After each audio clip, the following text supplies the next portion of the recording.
تصوير الحياة البرية بالنسبة لي واحد الأمر اللي جا صدفة. بديت كنصورهم ديك العدسة ما قنعتنيش، وأنا ما عنديش فكرة على العدسات الكبار.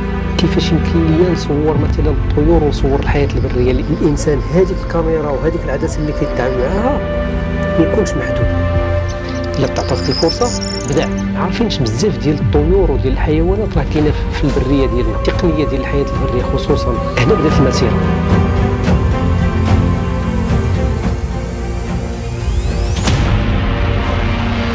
إذا مشاهدي قناة مستر فصيح، مرحبا بكم مرة أخرى في القناة ديالي. اليوم عندنا واحد الموضوع مثير جدا للاهتمام، وعندنا واحد الضيف أسطورة في تصوير هذا الموضوع اللي غادي نتكلموا فيه اليوم، اللي هو الحياة البرية.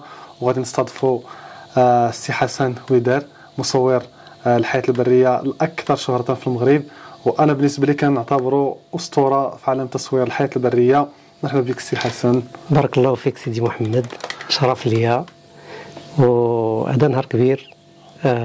بعد ما طال الانتظار اننا نتلاقاو والحمد لله كتاب شرف لينا والشرف لي سي حسن. بارك الله فيك. بدينا بالتواصل على تيك توك، اكيد واتساب، اكيد، واليوم اخيرا البارح تلاقينا ودرنا واحد الخرجه الحمد لله. وانا شخصيا عجبني الحال، لان داكشي اللي كنت نشوفه عندك في القناه ديالك في تيك توك والانستغرام عشتو معك البارح، وخرجنا وصورنا الايل.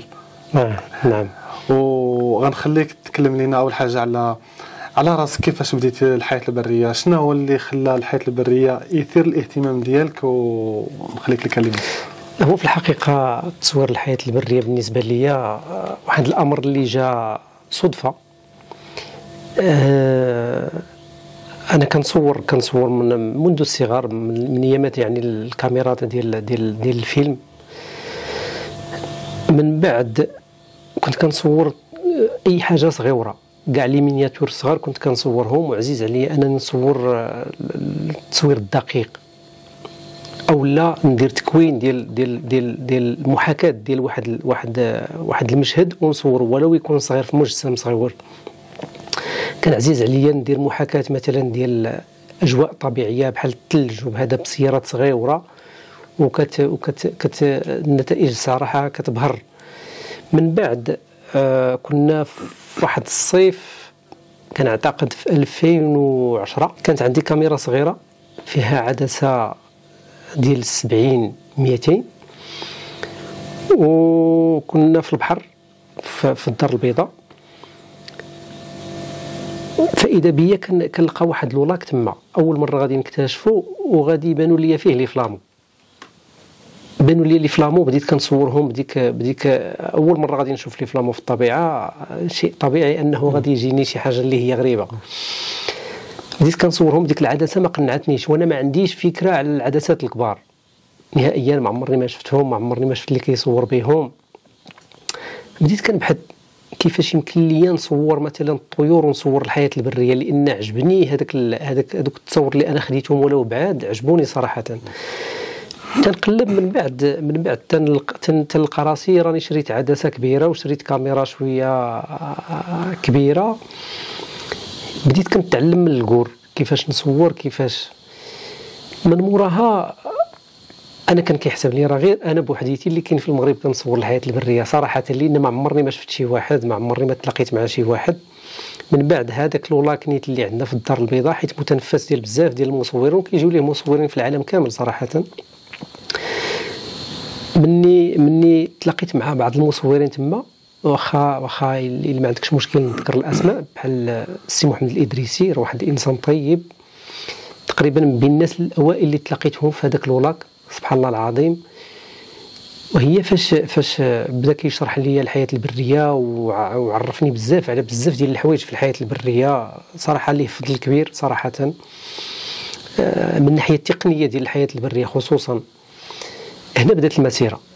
هنا بديت كنفكر كيفاش نتحرر من النمطيه اللي الناس كيعيشوها في تصوير الحياه البريه. لان مني بديت كندير البحث ونشوف الاخوان والاخوات اللي كيصوروا الحياه البريه في المغرب، كنشوف كاين واحد النمطيه، واحد الاسلوب اللي بسيط، واحد شوف الحاجه صورها. انا بديت كنقلب على الصعيب، هنا انطلقت المسيره نمطيه كتقصد التكرار ديال نفس التكنيك، نفس المشاهد. اكيد اكيد. انا اللي اكتشفت فاش كنت نتابع الحياه البريه معاك ومع واحد السيد خدام معايا، حتى هو مغرم بهذه الحياه البريه وكيدير السفاري بزاف، لقيت انه كنحتاجوا هذا هو القاسم المشترك بين الحياه البريه والتصوير الرياضي. هو تقريبا نفس المعدات، خصك الكاميرا تكون سريعه وكذا، خصك العدسه تكون فيها البعد البؤري طويل. وهنا اكتشفت انه ممكن احنا بعضياتنا نتكلموا في شي حاجه مشتركه. اكيد. بالنسبه للناس اللي كيديروا استوديو ربما غيكون بعيد كل بعد على القاسم المشترك اللي ممكن تكلموا فيه وممكن ديروا خرجه الى اخره. فهذا هو اللي خلاني نتواصل معاك وندير هذه الخرجه. نعم، هو بحكم المعدات الناس زعما كيقدروا يستعملوهم في بزاف ديال الانماط ديال التصوير. فمثلا تصوير الحيوانات البريه وتصوير الطيور، وعندك تصوير التبوريضه. راه تبارك الله راه كاينين الاخوان في المغرب اللي تبارك الله متمكنين في هذا المجال هذا. بالرغم من انني انا صراحه ما تحفتش لي الفرصه كثير انني نصور التبوريضه نظرا للمشاغل اللي تيكونوا عندي، وهذا ما تيكونش عندي الوقت بزاف باش نمشي نصور. وراك عارف التبوريضه شي شويه كتبغي شويه ديال التكرفيس والغبره وهذا، فكنضطر مرارا تنعجز انني نمشي نصور التبوريضه. حتى هي مجال زويون ونقي وكيطلع تصاور زوينين. والعديد من الاخوان منهم سي محمد الادريسي والكثير من الاخوان اللي تبارك الله كيصوروا التبوريضه بشكل متمكن. اللي اكتشفت البارح، انا شخصيا اللي اكتشفت البارح، وانت ديما هذا الشيء كتكرر دائما، انه اللي شاف التصاور غيتصحابوا انه داكشي ساهل، او انه انت غير مشيتي غادي مع الطريق وصورتي التصاور. ولكن اللي اكتشفت البارح، وربما انت كديرو تقريبا بشكل متكرر، هو انه خصك تكون عندك اللياقه البدنيه قويه وصحيحه، لان كتطلع مع الجبال، خصك تهبط، خصك تعرض لسميتو المخاطر، الشوك والمخاطر باش تاخذ لقطه. وربما الناس اللي الا ما شافوش الكواليس ما غاديش يعرفوا هذا الشيء.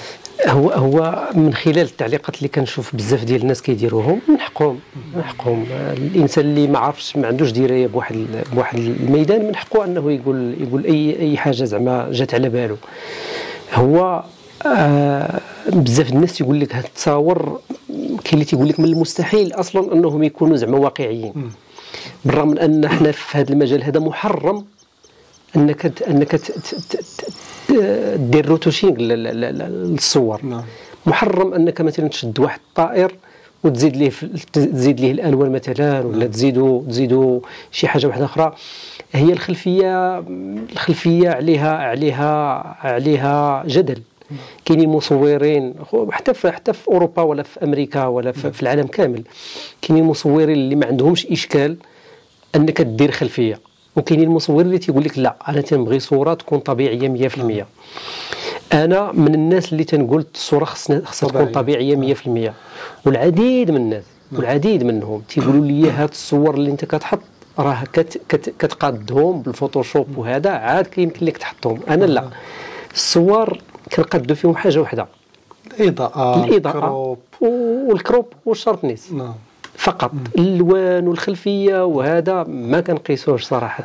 هذا راه مسموح به، حتى اسمح لي نقاطعك، في المسابقات اللي كيديروا المسابقه ديال التصوير الرياضي، ماشي اسمح لي ماشي التصوير الرياضي، في جميع المسابقات ديال التصوير كيكون مسموح انك دير تعدل الاضاءات، تعدل الكروب، تعدل سميتو داك الا كانت الصوره مايله الى اخره، تعدل الكونتراست، تعدل الشاربنيس.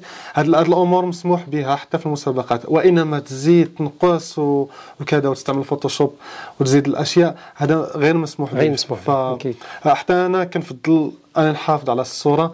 بعض المرات انا شخصيا كنشوف تصويره كنحشم انني نعدل فيها حتى من الاضاءه كتطلع في كما هي ماخوذه من الكاميرا. كنفضل على اللي فيها. هو راك عارف حنا بحكم اننا كنصوروا بصيغه ديال الرو باش نجمعوا اكبر عدد ديال المعلومات ممكنه في الصوره. هذا الشيء علاش كنضطروا اننا نزيدوا نعدلوا فيها شويه ديال الاضاءه وشويه ديال الشاربنيس. وبعض المرات تيكون الا صورتي في شويه في الاخر د العشيه ولا تكون طلعتي شويه ديال الايزو، كيخصك المهم تريطيه في اللوجيسيال. مي هذا لا يمنع وما كتقيسش يعني هذاك الطائر او لا ما كتقيسو حتى شي حاجه صراحه. لان وهذا الاشكال وقع حتى مع بزاف ديال الاصدقاء اللي طلبوني، قالوا لك بغينا نخرجوا زعما نصوروا معاك باش نستافدوا شويه، وخرجنا وصورنا في نفس لي بوزيسيون في نفس الطائر، لكن هما الصور ديالهم ما عرفتش علاش ما كيخرجوش. ربما بحكم التجربه، ربما المعدات، ما كنظنش. المعدات بعض المرات تكون بحال بحكم الناس ديال الحياه البريه في المغرب، حيت اغلبيه المصورين اللي كنعرف هذا مجال دايرينه غير الهوايه فقط، ما دايرينوش لشي حاجه واحده اخرى، مجال دايرينه الهوايه. الناس كياخذوا الكاميرات اللي هي متوسطه، لان حرام انك تاخذ كاميرا غاليه من اجل الهوايه ما كتاخذش عليها اي مدخل، وخصوصا حنا في السوشيال ميديا راه ما كنربحوا حتى شي حاجه. انا بعداك راه ما مفعلش الارباح على المنصات ديالي كاملين وما باغيش، الحمد لله خدامين بخدمتنا وبرزقنا ولله الحمد. انا داكشي غير كنشاركوا مع الاخوان، والسنين انا كنصور وما عمرني ما كنشارك.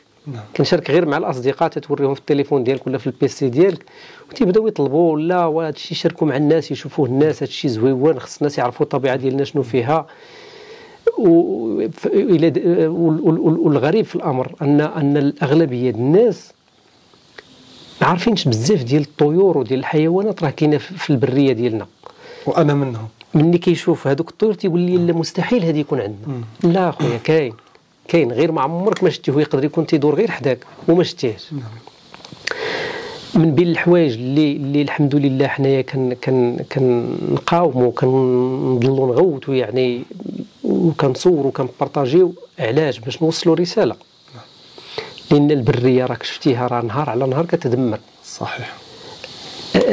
الناس راه بزاف ديال الناس كيشدوا الطيور بخصوص طائر الحسون ولا الحداد ولا طيور كثيره اللي هي كيشدوها الناس من اجل انه يربيها في واحد الكاج. انا كتبان لي هذه حرام. علاش؟ لان هذاك الطائر راه نهار خلقه الله سبحانه وتعالى خلقه من اجل واحد الدور في البيئه. انت ملي جيتي شديتي هذاك الطائر وحطيتيه في الكاج، لغيتي هذاك الدور ديالو، هرستيه، يعني شاركتي في واحد الجريمه اللي انا ديما كنسميها، حيت جريمه بغا ولا كره. والعديد من الاخوان ملي كنشرح لهم هذا الشيء تيقول لي اذا خصني نطلق داك الطائر. والله الكثير منهم خصوصا المغاربه الكثير منهم كتشرح ليه شنو هو الدور ديال داك الحيوان في البريه، تيقول لي لا خصني نطلق. وهذا الشيء راه كناضلوا عليه الحمد لله، وخص جميع الناس اللي هما كيصوروا يناضلوا من اجل هذا الشيء هذا باش توصل هذيك الرساله. حيت على الاقل الا كاينه 1000 واحد كتشد الحيوانات وما واعياش بداك الشيء اللي كدير، مني غتوعى على الاقل غادي نقصوها. يبقى واحد 100 اللي متشبتين بداك الشيء مستعصيين، عندنا ما نديروا لهم. راه كل المجتمعات راه تيكون فيهم واحد الفئه اللي راسها قاصح ولا مستعصيه كيف ما تنقولوا. صحيح. نتكلموا على البارح. نعم. الصعوبات اللي لقينا، ولكن طلعنا. هو الصعوبات لقيتيهم انت السي محمد؟ انا اللي مبتدئ. انا كنعترف ادوس. انا لقيت صعوبه اولا انا ولد الجبل، ورغم ذلك لقيت صعوبه انني نطلع مع الجبل. هذه من جهه ثانيه، ولكن خرجنا بوقت كافي تقريبا شي 3 السوايع حنا في البريه في الجبل، وجينا في الاخر بجوج تصاور تقريبا. انا شخصيا صور جوج تصاور، دوك جوج ديال الايل هذيك وبنتها. نعم. والتصوير ديال الطير. نعم. انا كنعتبر راسي محظوظ اني على الاقل جيت جوج تصاور. واش بعض المرات كتخرج وما كتجيب والو؟ اكيد انا كنسافر بزاف المرات انا كنسافر تسافيرات طوالي. بعض المرات كنعقل كنت سافرت من الدار البيضاء بحكم انني كنعيش في الدار البيضاء. سافرت من الدار البيضاء لمرزوقه، تقريبا واحد القرابه ديال 1000 كيلومتر.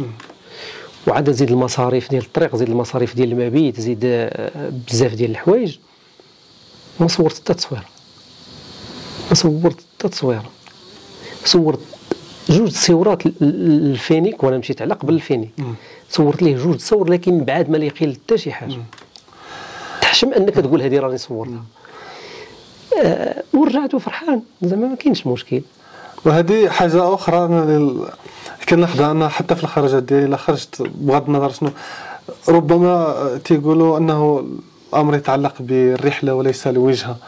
بعض المرات انت كتمشي لان اصلا حنا كنديروا هذا الشيء الهوايه، كتمشي كتستمتع بالرحله كدوز على بلايص كتستمتع، وحتى لو ما رجعتيش بالتصويره كتحس بالرضا بديك الرحله. ولكن تيقولوا حبذا لو كانت بالزبده دير الرحله وتجي التصويره. هو كتفرح صراحه، كتفرح. غندير من البارح اليوم خرجنا باش نصوروا الطيور. خرجنا مع الصباح ما قصرناش، وحطينا ودرنا وتخبينا وداك الشيء كله، ما طلعناش بالتصويره. ما محظوظينش حنا اليوم، لان اول حاجه تلاقينا 2 ديال العراقيل اللي كانوا قدامنا الا شتيهم، هما الناس اللي كانوا كيداويو في التفاح. ما يمكن ليناش نبرزوهم في خدمتهم، وما يمكن ليناش نعيشوا وسط هذاك الدواء لان صعيب. ثاني حاجه هو الجو شويه ما مساعدش، الجو شويه اليوم كان مخربق. لكن زعما بالنسبه لي انايا ما عنديش المشكل صراحه، مرتاح بخير. كتخرج كتبدل الجو وكتجي في حالاتك، عوض تجلس تدوز الويكاند ديالك في وسط القهاوي في وسط المدن، كتخرج كتبدل الاجواء وكتعيش اجواء اخرى جديده وزوينه، والحمد لله. انا عندي واحد الراي اخر قلتي حلو حظوظي. انا كنعتبر راسي محظوظ انه ما جاش هذاك السيد اللي لقاونا، دوك الناس اللي لقاونا في الممتلكات ديالهم ومعهم شي زرباطه ويجريو علينا ولا يكبوا علينا داك الدواء. لا ولله الحمد، ولله الحمد. هذا الشيء ما تنظن من المستحيل يوقع في المغرب. من المستحيل يوقع في المغرب ولله الحمد، لا في المدن ولا في البوادي.